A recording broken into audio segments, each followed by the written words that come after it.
जैसा कि last episode में हमने देखा कि लिया और फैंग इन दोनों के अटैक जब एक दूसरे के साथ टकराते हैं तो वहां पर एक बहुत ही बड़ी शॉक वेव बनती है। और अब यहाँ पर एक पल के लिए देखने से तो यही लग रहा था कि लिया और फैंग को आज मार डालेगा, पर हम देखते हैं कि ये देखने के बावजूद भी फैंग अपनी हिम्मत नहीं हारता और अपनी स्पिरिचुअल पावर और अपनी स्ट्रेंथ को यूज करते हुए अपने अटैक को बहुत ही ज्यादा फोर्स करता है, जिस वजह से हम देखते हैं कि फैंग का वो अटैक और भी ज्यादा पावरफुल हो गया था और लिया का ये अटैक उसके सामने नहीं टिक पा रहा था। और फैंग के फोर्स की वजह से हम देखते हैं कि लिया के मुंह से ब्लीडिंग होने लगती है और लिया की आंखों से भी ब्लड बाहर आ रहा था, यानी कि लिया फैंग के अटैक को रोक नहीं पा रहा था। जिसके बाद हम फैंग को देखते हैं कि वो गुस्से में चीखते हुए उसके पास जितनी भी पावर थी वो फुल लगा देता है और इस वजह से हम देखते हैं कि फैंग का ये अटैक सीधा जाकर लिया को हिट करने वाला था, पर लिया उसे अपने हाथों से रोक लेता है। अब लिया फैंग की इस अटैक को रोक तो लेता है, पर वो इसे सिर्फ 1 या 2 सेकंड के लिए ही रोक पाता है, क्योंकि फैंग का ये अटैक इतना ज्यादा पावरफुल था कि ये लिया के ब्लैक गॉड आर्मर को चीरते हुए उसके अंदर से आर पार हो जाता है और लिया की बॉडी में एक होल कर जाता है।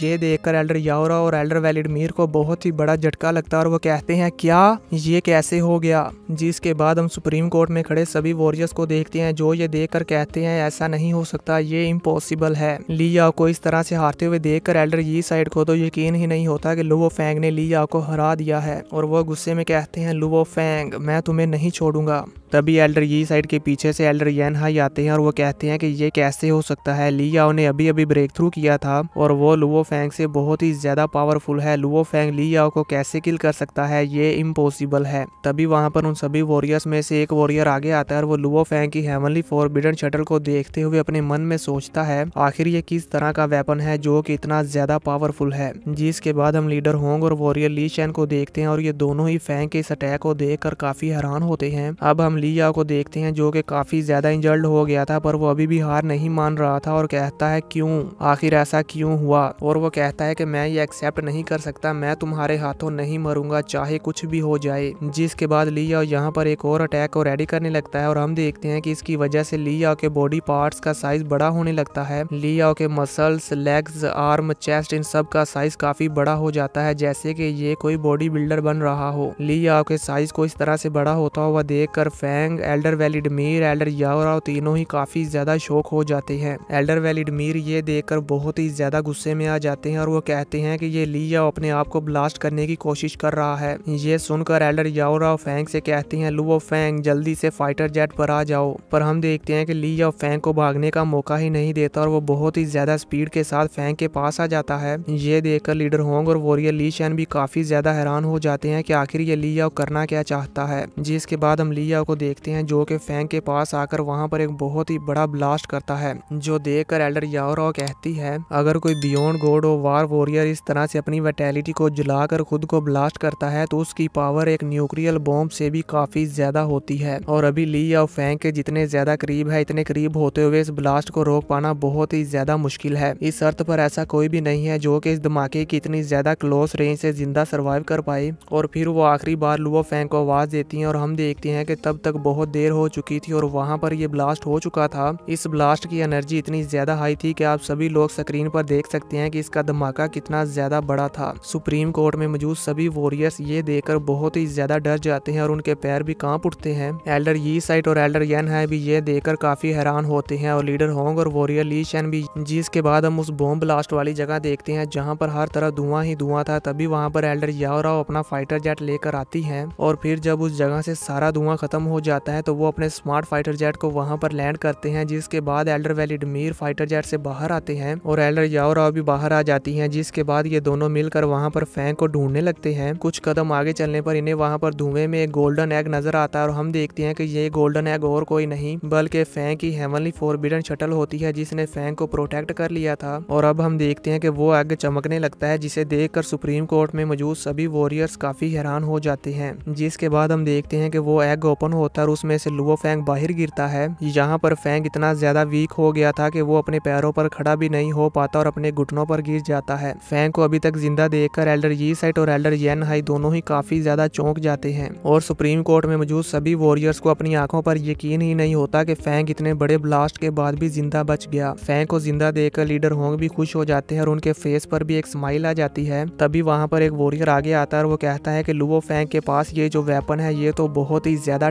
टेरिफाइंग है। इस वेपन की अटैक पावर और डिफेंस पावर एक प्री हिस्टोरिकल फाइटर जेट के साथ कंपेरेबल है या फिर हो सकता है कि उससे भी ज्यादा हो। मुझे इस बात का बहुत ही ज्यादा अफसोस है कि इस तरह का प्रीसियस ट्रेजर लुओ फैंग के हाथों में है। ये सब मैं अपने पास से नहीं कह रहा बल्कि वो वॉरियर कह रहा है जो कि फैंग के हाथों में ये वेपन देखकर जेलस हो रहा है। अब हम लीडर होंग को देखते हैं जो कि एल्डर याओराओ को कॉल करके उससे कहते हैं लुओ फैंग को जल्दी से हेडक्वार्टर्स वापस ले आओ। जो सुनकर एल्डर याओराओ, एल्डर वेलिडमीर और Luo Fang smart fighter jet में वापस आ जाते हैं। अब हमें कुछ देर बाद जिग्जियन मार्शल हॉल का व्यू दिखाया जाता है जिसमें हम देखते हैं कि एल्डर याओराओ, एल्डर वेलिडमीर और लुओ फैंग जिग्जियन मार्शल हॉल हेडक्वार्टर्स में आ गए थे और वो लीडर होंग के पास ही जा रहे थे। तभी रास्ते में उन्हें वो सभी वॉरियर्स नजर आते हैं जो आपस में बातें कर रहे थे और जैसे ही वो देखते हैं कि फैंग आ गया है तो वो फैंग की तरफ बहुत ही ज्यादा गुस्से के साथ देखते हैं जैसे कि फैंग के साथ उनकी कोई पुरानी दुश्मनी हो। फैंग भी उन सब को देखकर नोटिस कर लेता है कि यहाँ पर कुछ तो गड़बड़ है, ये सभी लोग मेरी तरफ इस तरह से क्यों देख रहे हैं। और यहाँ पर हम तो इस बात को समझ जाते हैं कि इनमें से कुछ वॉरियर्स ऐसे हैं जो कि फैंग की हेवनली फॉरबिडन शटल के पीछे हैं और इनमें से कुछ तो ऐसे हैं जो कि फैंग को ली याओ को किल करने की वजह से काफी ज्यादा गुस्से में है क्योंकि फैंग ने उनके बेस्ट फ्रेंड को मार डाला और अब ये फैंग से बदला लेना चाहते हैं। जबकि कुछ वॉरियर ऐसे हैं जो कि फैंग से उसकी हेवनली फॉरबिडन शटल को छीनना चाहते हैं। फैंग इन सभी वॉरियर्स में से चलता हुआ आगे जा रहा था कि तभी अचानक से फैंग के माइंड पर काफी ज्यादा प्रेशर पड़ता है और फैंग को अंदर से एक झटका लगता है, यानी कि इनमें से कोई एक वॉरियर ऐसा है जो कि अपनी पावर को रिलीज कर रहा है ताकि फैंग के ऊपर प्रेशर पड़े। और होता भी बिल्कुल ऐसे ही है क्योंकि ली याओ के साथ फाइट करने की वजह से फैंग काफी ज्यादा वीक हो गया है और अब जैसे ही फैंग के ऊपर दूसरे वॉरियर का फोर्स लगता है तो फैंग वहीं पर रुक जाता है और लंबे लंबे सांस लेने लगता है क्योंकि अब फैंग के सर में भी सेम उसी तरह दर्द हो रहा है जैसे कि लिया और वेनिना के सर में हुआ था जब एल्डर यी साइड ने अपनी पावर का प्रेशर लिया और वेनिना के ऊपर डाला था। अब हम देखते हैं कि फैंग भी यहाँ पर समझ जाता है और कहता है कि यहाँ पर कोई वॉरियर तो ऐसा है जो कि मेरे ऊपर अपनी पावर का फोर्स डाल रहा है जिस वजह से मेरी पावर सप्रेस हो गई है और मुझे पेन हो रहा है। फैंग को इस तरह से लंबे लंबे सांस लेते हुए देखकर एल्डर याओरा और एल्डर वेलिडमीर भी समझ जाते हैं और वो भी उन सभी वॉरियर्स को देखने लगते हैं कि इनमें से कौन है जो फैंग पर प्रेशर डाल रहा है। तभी वहाँ पर लीडर होंग भी आ जाते हैं और वो फैंग को इस तरह से देखकर अपनी फोर्स को रिलीज करते हैं और जैसे ही उनकी फोर्स वहाँ पर सभी वॉरियर्स पर लगती है तो हम देखते हैं कि वो सभी वॉरियर्स काफी ज्यादा डर जाते हैं क्योंकि लीडर होंग की पावर इन सब वॉरियर्स में से ज्यादा है और वो सभी भी अपनी अपनी नजरें नीचे झुका लेते हैं जैसे कि उन्होंने कुछ किया ही नहीं। और अभी कुछ देर पहले ये सभी फैंग की तरफ इस तरह से देख रहे थे जैसे कि बिल्ली के सामने से कोई चूहा गुजर रहा हो और वो किसी भी टाइम उस पर झपट कर उसे मार डाले।